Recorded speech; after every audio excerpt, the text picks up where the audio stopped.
troisième capsule de révision pour l'examen final. Alors, on est maintenant à la partie 3. On va débuter avec le livret, le premier livret qui parlait du sang. Alors, le premier point à l'étude, c'est de savoir globalement de quoi est fait le sang et quels sont les éléments figurés qu'il y a à l'intérieur du sang. Alors, très grossièrement, le sang, il y a des nutriments, il y a des hormones. On l'a vu avec le système endocrinien. Il y a du CO2, il y a de l'urée, il y a, des hormones 2 fois. Et le liquide, donc notre sang, est chaud.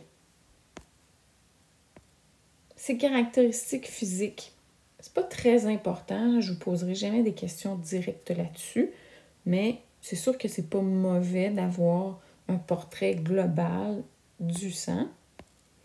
Là où ça va être important, vous avez ici, dans le fond, qu'est-ce qu'il y a dans le plasma. Ça peut être bien de s'en rappeler parce que on va faire des liens avec qu'est-ce qui rentre au niveau du néphron. Ce qui est à réapprendre, c'est les 3 groupes d'éléments figurés.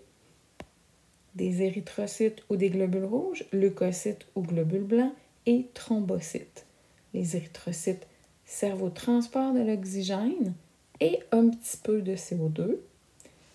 Et les leucocytes servent à nous défendre, les thrombocytes à permettre la coagulation du sang.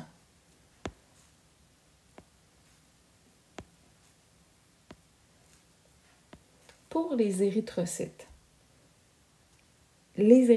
transportent l'oxygène grâce à l'hémoglobine qui se trouve dans les érythrocytes.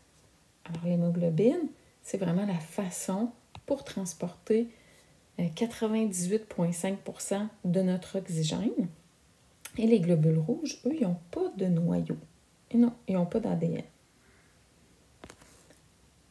On le voit ici.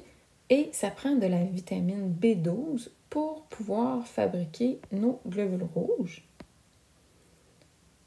On le voit ici. Ça, c'est notre hémoglobine. On ne reparlera pas d'anémie non plus. Puis, on ne poussera pas là, plus loin pour les leucocytes ni les thrombocytes. L'hématopoïèse, juste savoir que c'est le processus qui permet de fabriquer nos éléments figurés. Et ça se fait à quel endroit? Dans la moelle osseuse rouge. Alors, le lien avec notre système squelettique. Où est-ce qu'on trouve la moelle osseuse rouge? Extrémité du fémur, de l'humérus, ceinture pelvienne et pectorale. Bon, c'est pas obligatoire d'apprendre ça.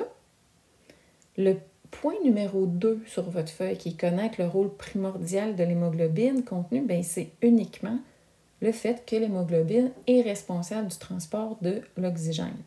Et le point numéro 3, c'est ce dont on vient de parler, l'hématopoïèse. Qu'est-ce que ça prend pour faire l'hématopoïèse? Des acides aminés, on sait pour construire les protéines, vitamine B12. N'oubliez pas que l'hémoglobine est une protéine. Et on a besoin de fer. L'oxygène va se lier vraiment au fer à l'intérieur de l'hémoglobine.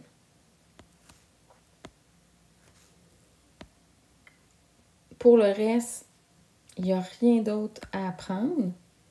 On se rappellera par contre, petit lien avec les reins ici, quand on dit qu'ils sont responsables de stimuler la production des globules rouges, c'est parce qu'ils sécrètent l'EPO, l'érythropoïétine. Et je ne reviens pas sur l'hémostase, donc pas besoin de réapprendre la coagulation, les facteurs de coagulation, etc. On n'en reparle pas. On s'en va maintenant dans l'anatomie du système cardiovasculaire. Ça, c'était le 2e cahier de notes. Et on est à l'objectif numéro 4 sur votre feuille de révision. Alors, le cœur. Le cœur, voilà, figure à apprendre les principaux vaisseaux et interne aussi avec nos 4 valves, leur nom, donc tout ça est à revoir. Veine cave inférieure, veine cave supérieure, mon tronc pulmonaire. Là, je vais insister ici parce que ça avait été un peu raté à l'examen. Hein? Le tronc pulmonaire se divise en deux artères pulmonaires, la gauche et la droite. Donc, le tronc, c'est le vaisseau commun, puis ensuite, on se divise pour aller respectivement dans le poumon droit et dans le poumon gauche. Et on va revenir des poumons par les veines pulmonaires gauche, veine pulmonaire droite. Là, les veines qui sont ici, là, on ne le voit pas, là, mais elles passent derrière et elles se connectent ici à l'oreillette gauche. Donc, c'est sûr que je mets une de ces deux figures-là à l'examen et je vais pointer quelques structures. N'oubliez pas que l'orthographe est important. Et il va falloir que vous connaissiez aussi la circulation au niveau pulmonaire et systémique pour pouvoir faire un trajet, par exemple, d'une molécule qui va se promener dans l'organisme. Les valves, on va y revenir quand on va parler de la révolution cardiaque. Pas de circulation coronarienne, pas d'angine, on ne parle pas de ça. Mais vous avez, par exemple, cet atelier-là que vous pourriez refaire pour faire vos trajets. Et on ne reparle pas du système électrique de conduction du cœur avec, donc, pas d'électrocardiogramme, de dépolarisation, etc. Le point numéro 6. Alors là, il faut que vous rappeliez d'une révolution cardiaque. Systole auriculaire, ventriculaire, diastole auriculaire, ventriculaire. Les valves sont-elles fermées, ouvertes? Systole, une contraction. Diastole, relâchement.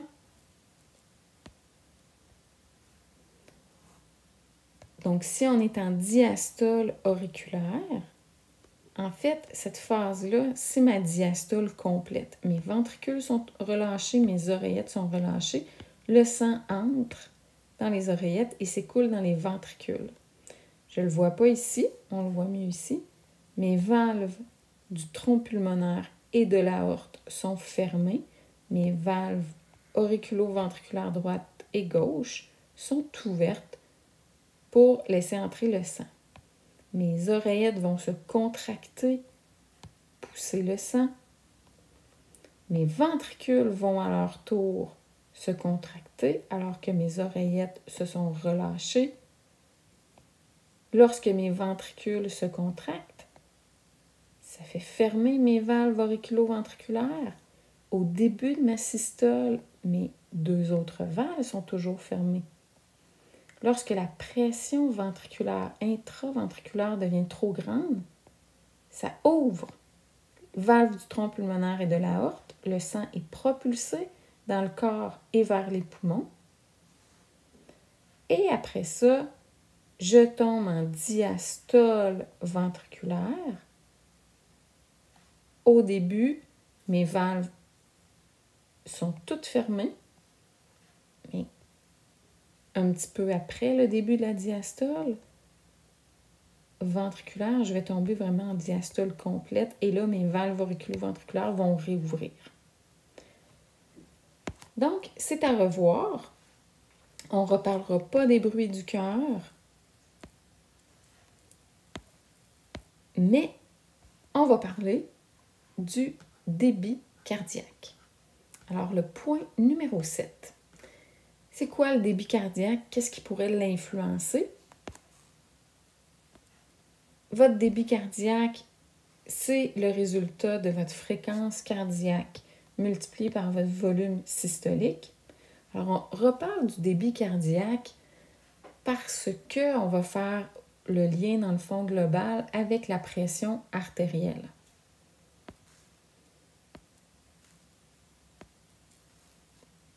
Alors, qu'est-ce qui influence le volume systolique?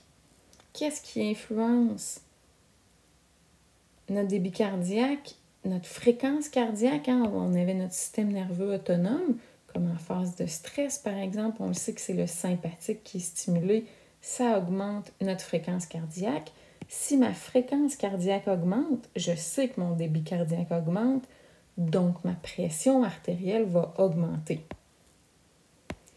Certaines hormones, l'adrénaline en situation de stress va augmenter la fréquence cardiaque. Vous avez aussi des taux de calcium, de potassium qui peuvent modifier. Pour les facteurs physiques, ça, on ne les prendra pas en considération. Mais je vous ramène cette figure-là où on voyait, par exemple, que qu'est-ce qui pourrait augmenter ma fréquence cardiaque? Ici, le stress de l'exercice, etc., ça active le système nerveux autonome sympathique, augmente ma fréquence, augmente mon débit. Ici, vous avez faible pression artérielle, va stimuler le sympathique à augmenter ma fréquence cardiaque. Et vous avez comme ça d'autres éléments, augmentation du retour veineux. Qu'est-ce que ça fait? Ça augmente le volume systolique, augmente le débit cardiaque. Et n'oubliez pas qu'à l'examen, bien là, on va intégrer la pression artérielle avec ça.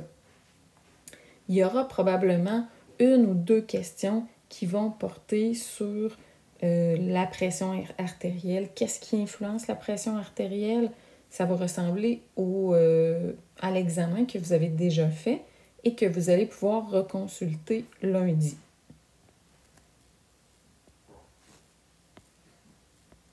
Et c'est ce qui termine ce cahier. On va aller voir le troisième et dernier cahier pour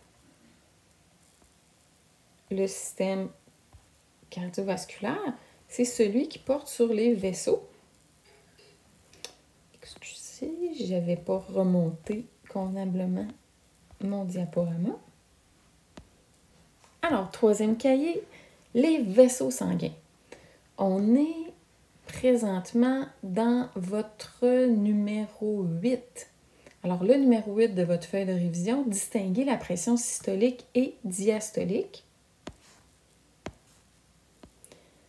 Pour ce qui est des vaisseaux sanguins, c'est sûr que ça, c'est pas méchant à revoir, là.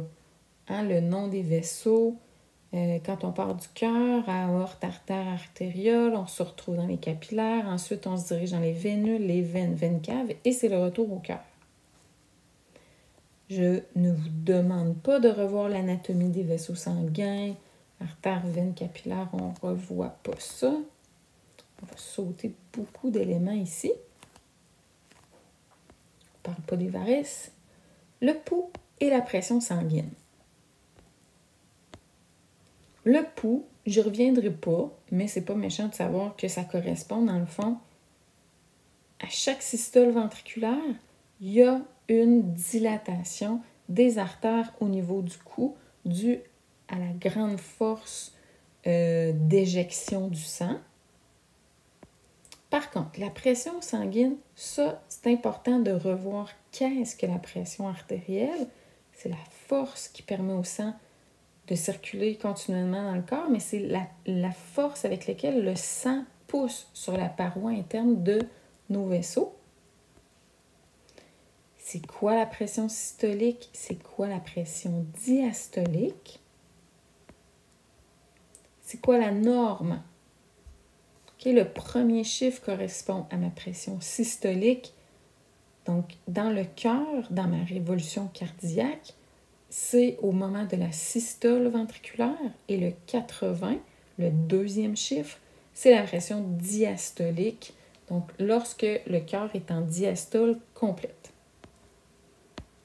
Pas besoin de voir comment on prend la pression.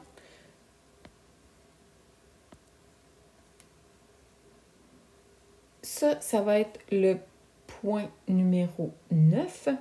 Définir, ce qu'est la pression, on vient de le faire, mais c'est quoi les facteurs qui influent sur la pression artérielle?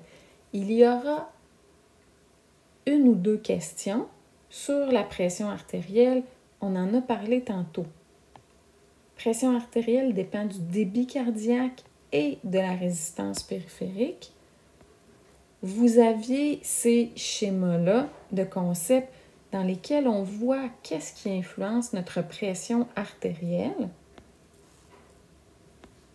Je vous ramène cette figure-là qu'on vient juste de voir. On a vu les éléments qui influencent le débit cardiaque. Petite question à refaire. Autre question que vous pouvez refaire. Dans votre livre aussi, vous pouvez faire la question 22 et aller dans votre cahier d'exercice pour faire les questions qui ont rapport avec les facteurs qui influencent la pression artérielle. Alors ici, on les revoit. Ton système nerveux autonome sympathique. La résistance périphérique, c'est quoi? Qu'est-ce qui peut influencer ta résistance périphérique? Ici, on a un beau lien avec les reins et notre système rénine-angiotensine.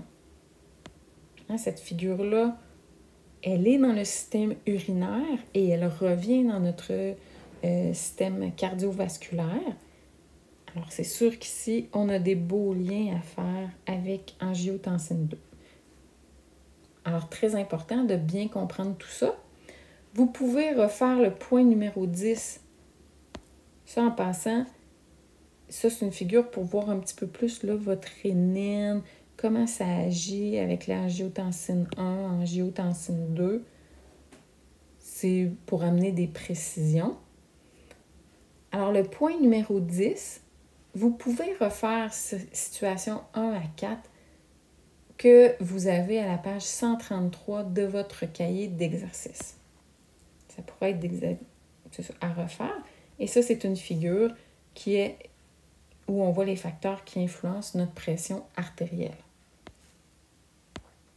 Alors, les exercices dont on vient de parler. Pour les échanges au niveau des capillaires, je n'y reviendrai pas dans l'examen.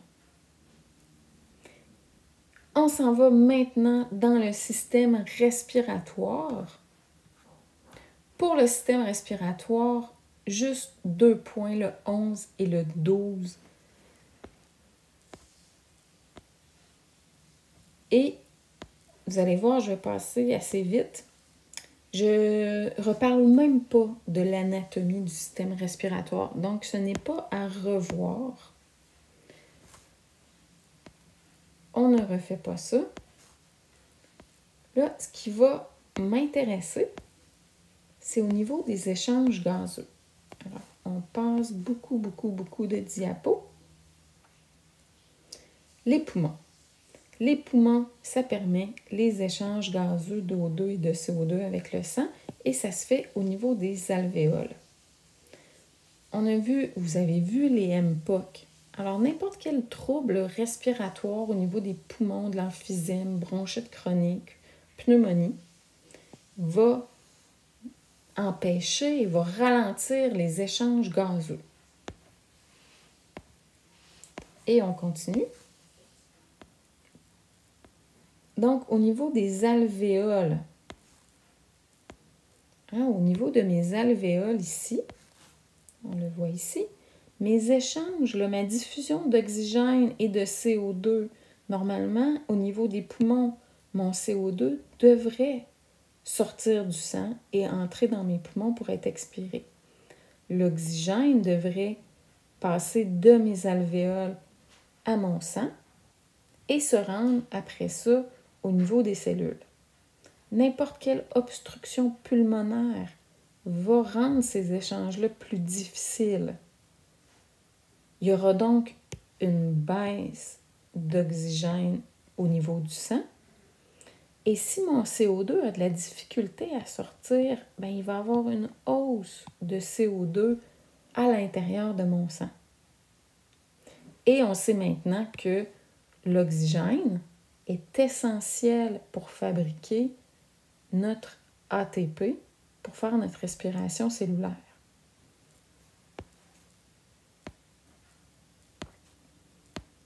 Vous pouvez répondre questions 3, 4 et 6. Vous pouvez aussi faire le petit atelier même si vous n'avez pas besoin de réapprendre l'anatomie au niveau respiratoire, ça vous fait quand même pratiquer là, votre circulation pulmonaire et systémique. Même chose ici.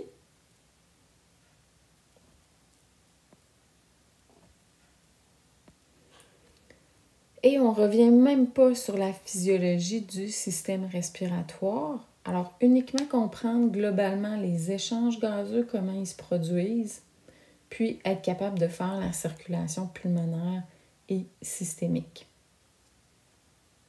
Et c'est ce qui met fin à notre capsule 3. Je vous retrouve pour une 4e et dernière capsule qui va porter sur la partie 6, qui est beaucoup plus fraîche dans votre mémoire.